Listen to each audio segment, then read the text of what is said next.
Saya bacakan kembali wa qala al-Fudail bin Iyad radhiyallahu taala anhu, dan Fudail bin Iyad seorang ulama hebat, ulama besar, wafat tahun 187 Hijrah. Ya, 803 Masehi. Maaf, ini saya sedikit minta waktu ya, 10 menit ya supaya selesai, dan ini memang penting saya sampaikan. Kalau tadi mantan Crazy Rich, glamor, kalau ini mantan pembegal, perampok, spesialis rampok jalan. Ya, jadi bajing loncat yang sekarang pembegal jalan, dia nasabnya udah ada dari dulu. Kalau spesialis ini, dan sudah dikenal. Kalau sebut Fudail udah, belum tentu orang mau lewat rute ke situ. Ya, ini rutenya di daerah antara Abu Warda dan Sijris waktu itu, arah ke Baghdad. Ya, orang udah tahu. Jadi kalau mau lewat ke situ, itu Fudail, disebut Fudail itu udah, itu nggak aman. Kafilah-kafilah itu nggak ada yang mau lewat. Apa yang terjadi? Ini yang saya mau katakan nih. Ternyata pedagang ada 3 kafilah berangkat memutuskan tetap kita harus lewat rute itu karena itu yang paling akan dilalui. Ya, nah ini nasab dia nanti ya. Ini salah satu ijazah bagi sopir-sopir truk yang lewat kadang dipalak preman gitu kan, dan sebagainya. Boleh silakan. Ini kan kalau nonton live begini dan sebagainya. Nah ini dalilnya buat premannya nih. juga buat sopir-sopirnya, ijazahnya nih, ijazah sanadnya nih. Maka di antara yang kafilah itu, rombongan pebisnis pedagang itu, ada 3 orang soleh mengatakan begini, kita tetap lewat, hanya nanti kita minta perlindungan kepada Allah ya. Ikhtiarnya gimana? Kita panah aja nanti ke tempat-tempat yang kita duga ada perampoknya. Kalau kira-kira ada konfirmasi suara, kena atau apa, aman, kita lewat. Kalau nggak ada konfirmasi, kita balik lagi. Artinya apa? Panah kita meleset katanya. Ikutnya kita yang kena. Itu unik itu ya. Kalau Anda baca kisah orang-orang soleh itu bagus-bagus dulu tuh ya.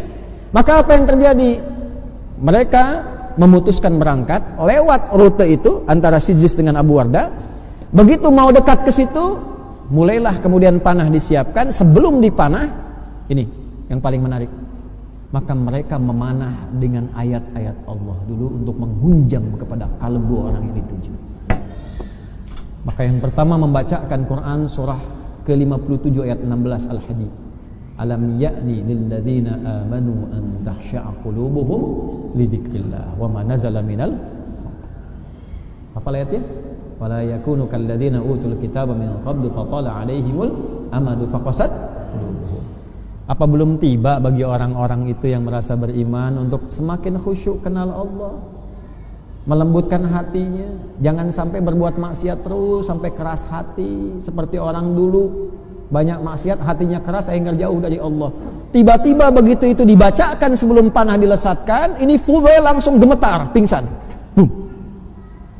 Bingung anak buahnya, dikira kena panah, padahal nggak ada apa-apa, keringetan. Begitu bangun lagi, kenapa? Itu ada panah ayat sampai ke hati saya, gemetar saya. Lalu yang kedua dia bacakan lagi Quran surah Az-Zariyat ayat 50. Fafirru ilallah. Cepat balik ke Allah. Enggak ada orang yang tidak diampuni oleh Allah. Seberat apapun maksiat, selumur apapun noda, enggak ada orang yang enggak diampuni. Cepat kembali ke Allah. Balik. Balik ke orang tua bisa ditolak, enggak diaku anak, balik ke tetangga kemudian enggak diterima, balik ke Allah. Gak ada orang gak pernah salah. Teman-teman yang di LP, lembaga permasyarakatan dan sebagainya, gak ada orang gak pernah salah. Kembali ke Allah. Satu tempat Anda gak terima, dekati Allah. Dan dengan izin Allah, sedunia membuat Anda diterima. Menghujam, pingsan lagi, kaget lagi gitu kan.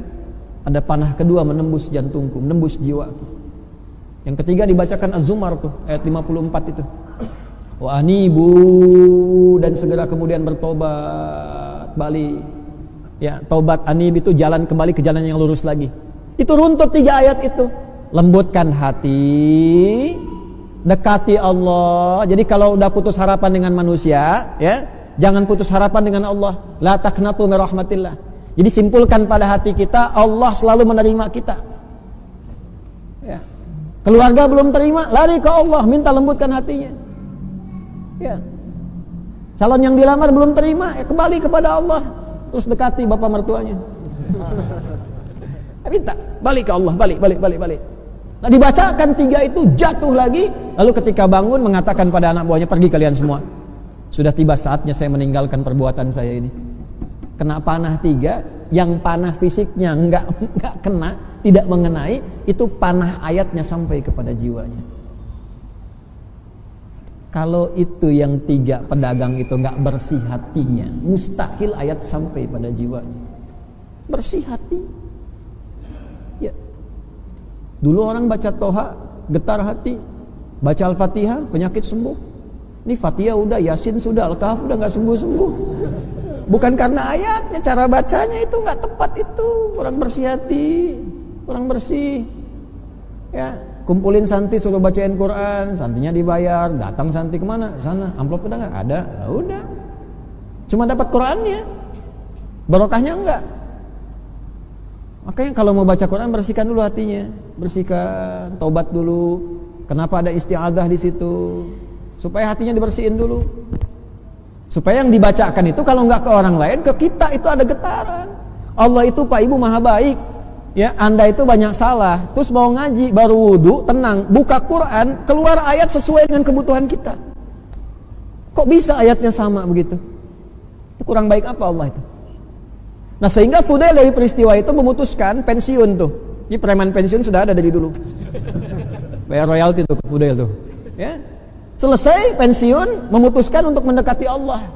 Datang ke Mekah tadi. Datang ke Madinah. Ibadah aja di situ. Yang paling menarik tiba-tiba apa? Khalifah presiden pada waktu itu Harun ar-Rasyid mimpi, dalam mimpinya diarahkan untuk ke Fudail. Ya, ada kalimat dalam mimpinya. Ya, ada hambaku yang telah mendekat kepadaku namanya Fudail bin Iyad, temukan dia. Dalam mimpinya.